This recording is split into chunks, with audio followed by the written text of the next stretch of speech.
Hello guys, welcome to our channel The Stetho Girls. Please subscribe the channel and press the bell icon for future updates. एक review कर लेते हैं कि हमने जो first part था मैटरनल पेल्विस का उसमें हमने क्या देखा था।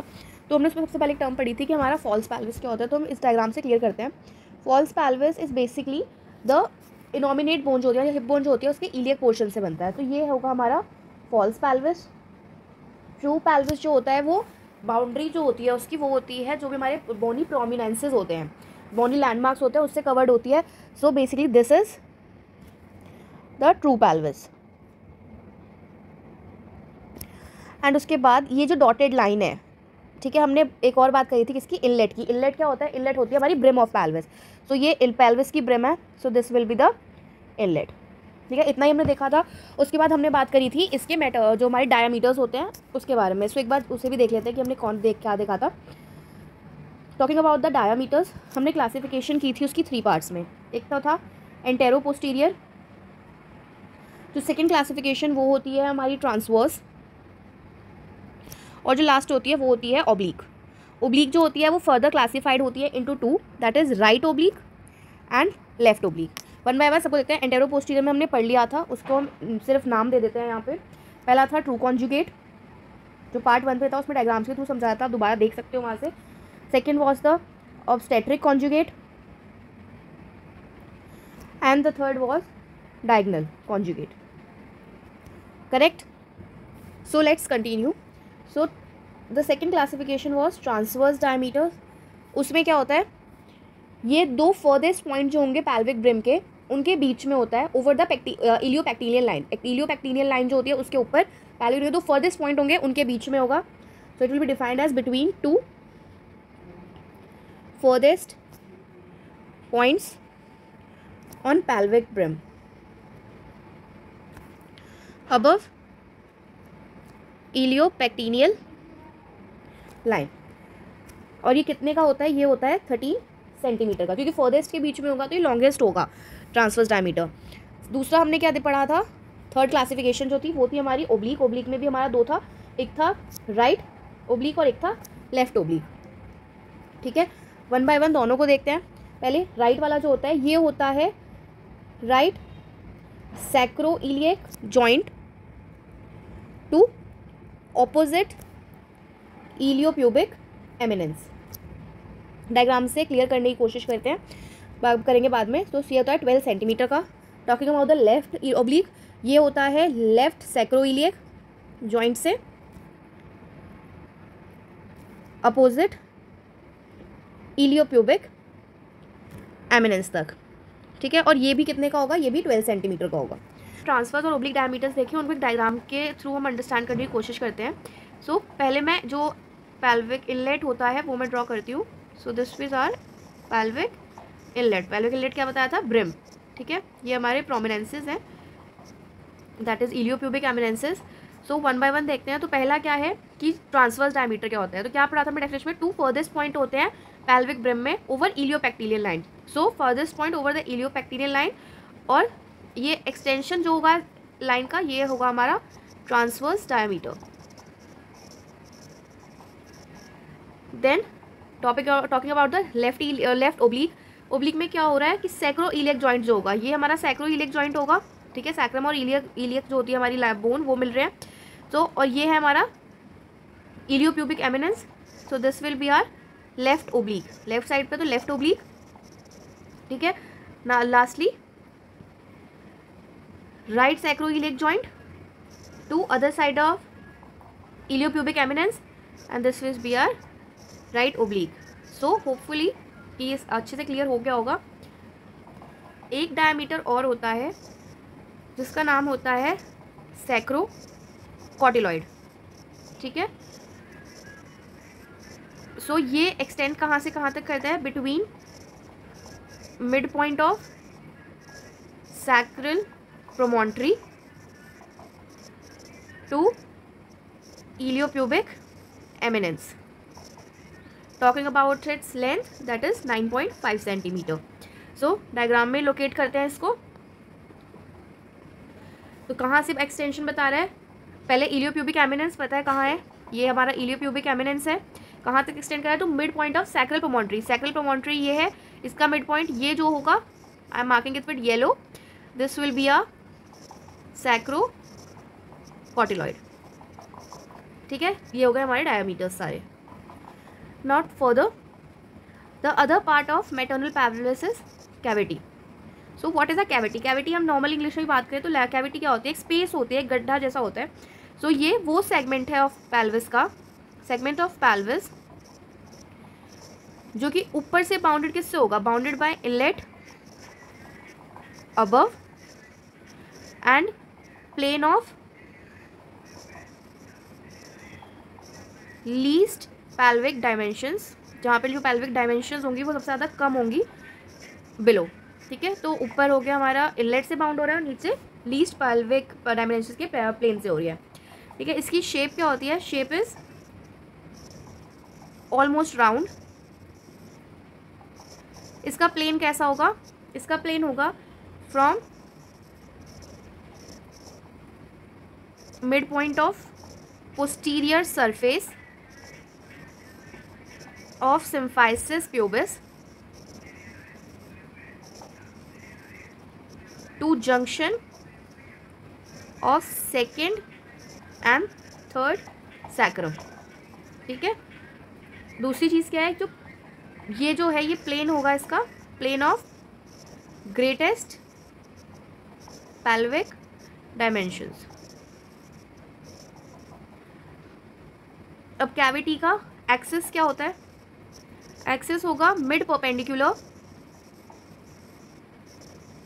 परपेंडिकुलर लाइन होगी जो कि ड्रॉ की जाएगी, drawn to plane of cavity, इसकी कैविटी के प्लेन से इन डाउनवर्ड डायरेक्शन, नीचे की तरफ। ठीक है, इसके डायमीटर्स क्या होते हैं कैविटी के? एंटेरोपोस्टीरियर में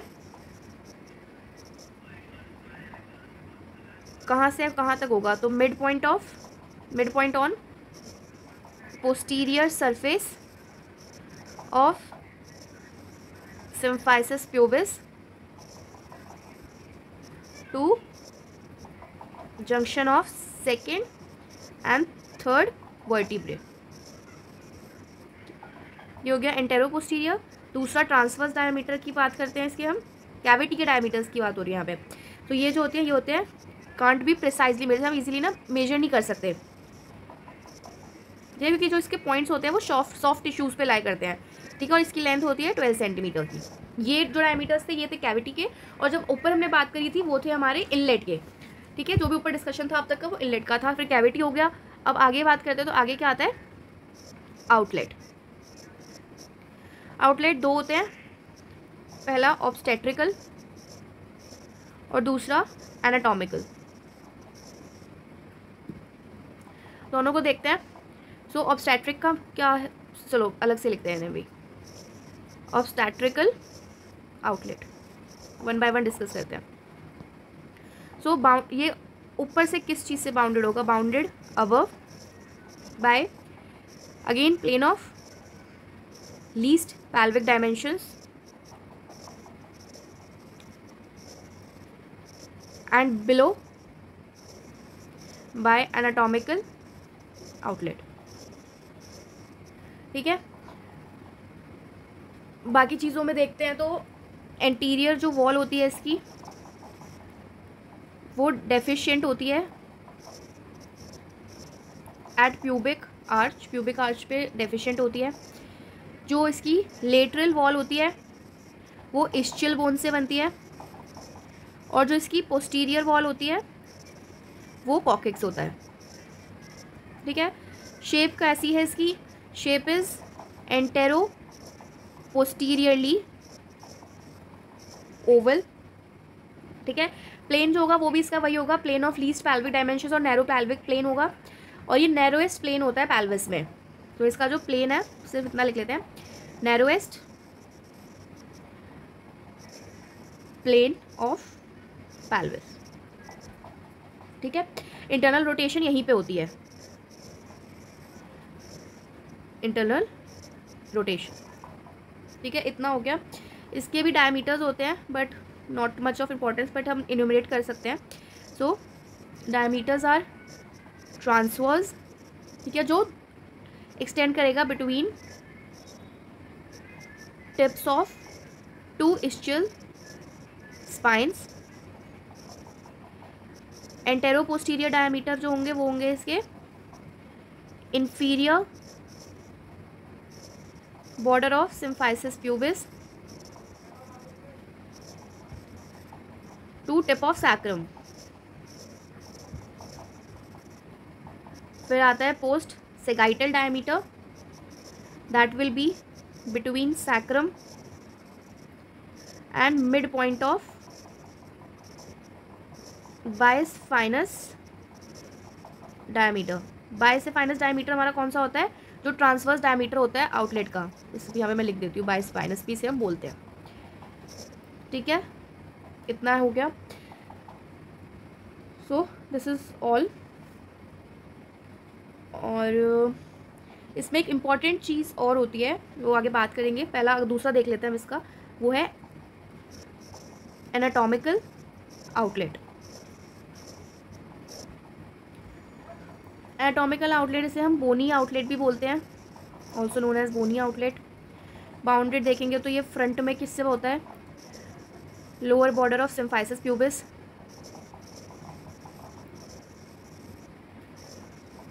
लेटरली जो इसकी बाउंड्री होती है वो होती है ischiopubic rami, ischial tuberosity and sacrotuberous ligament. और पोस्टीरियर में क्या होगा, टिप ऑफ कॉक्सिक्स. ठीक है, इसकी शेप कैसी होती है, इसकी शेप होती है डायमंड शेप्ड. ठीक है, ओके. फर्दर डायमीटर्स क्या होते हैं एनाटॉमिकल आउटलेट के. सो पहले होगा ट्रांसवर्स. ट्रांसवर्स में हमारा, इसको दूसरा नाम क्या देते हैं हम, इंटर ट्यूबरस. क्यों ऐसा नाम है, क्योंकि होगा between inner border of ischial tuberosities. ठीक है, दूसरे डायमीटर कौन से होंगे, एंटेरो पोस्टीरियर वन, ये होगा lower border of symphysis pubis to tip of coccyx. और दूसरा तीसरा होगा पोस्ट सैगाइटल, ये होगा between sacrococcygeal and mid point of transverse diameter. ठीक है, ये हो गया इतना. एक इम्पॉर्टेंट जो चीज़ है जो मैं बताना चाहती थी वो थी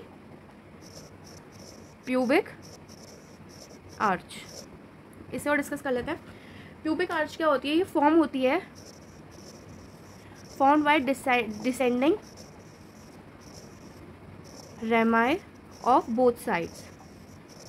ठीक है, जो रेमाई होगा बोथ साइड्स का, जब वो डिसेंड करेगा उसकी वजह से प्यूबिक आर्च फॉर्म होती है. ये 6 सेंटीमीटर की होती है. ठीक है, ये असिस्ट की जाती है by placing 3 fingers side by side. ठीक है, assist by placing 3 fingers side by side. ठीक है, अब क्यों इम्पॉर्टेंट बोला मैंने इसे, क्योंकि जितना भी ये नैरो होगा प्यूबिक आर्च, उतना ही ज़्यादा फीटल हेड जो है डिस्प्लेस होगा बैकवर्ड के लिए, और उसको जो है रूम अवेलेबल होगा उसके लिए, फीटल हेड के लिए वो कम होगा. So basically narrower the pubic arch, more is the fetal head displaced backwards and less the room available for it. ठीक है, और अगर एक वेल फ्लेक्स्ड हेड होगा जो, ठीक है, वो प्लेस किया जाए इस आर्च के अंडर, जो डिस्टेंस होगा प्यूबिक सिम्फाइसिस के बीच में और सर्कमफेरेंस ऑफ डिस्क के बीच में, वो मेजर किया जाए, और इस मेजरमेंट को हम बोलते हैं वेस्ट स्पेस ऑफ मॉरिस. ठीक है, और नॉर्मल पेल्विस में ये जो स्पेस होती है ये 1 सेंटीमीटर एक्सीड नहीं करनी चाहिए. ठीक है, डायग्राम से बताती हूँ मैं. कि सपोज ये नॉर्मल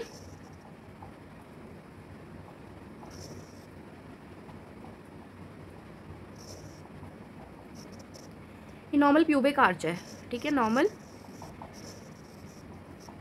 प्यूबिक आर्च, ठीक है, और ये जो है ये फीटल का हेड है, तो ये 9.3 सेंटीमीटर होता है, ठीक है, वैसे एक वेल फ्लेक्स फीटल हेड, ठीक है। जब दूसरी सिचुएशन में हम क्या बात कर रहे हैं कि जब एक वेल फ्लेक्स्ड हेड होता है फीटल का, दैट इज 9.3 सेंटीमीटर का, मतलब वेल फ्लेक्स्ड होगा अगर उस पोजीशन में, ठीक है, तो तब क्या होगा इस प्यूबिक आर्च का, सपोज ये प्यूबिक आर्च है, ठीक है, हेड जो है वो वेल फ्लेक्स्ड है, 9.3 सेंटीमीटर है, तो ये जो सिम्फाइसिस प्यूबिस से लेकर उसके बीच में जो स्पेस होगा, ठीक है, सो बेसिकली क्या है, सिम्फाइसिस प्यूबिस से लेके सर्कमफेरेंस ऑफ डिस्क के बीच में जो स्पेस होगा ये होती है हमारी वेस्ट स्पेस ऑफ मॉरिस, ठीक है। तो अगेन दूसरी इंपॉर्टेंट चीज़ हो गई वेस्ट स्पेस ऑफ मॉरिस, और एक हो गया प्यूबिक आर्च।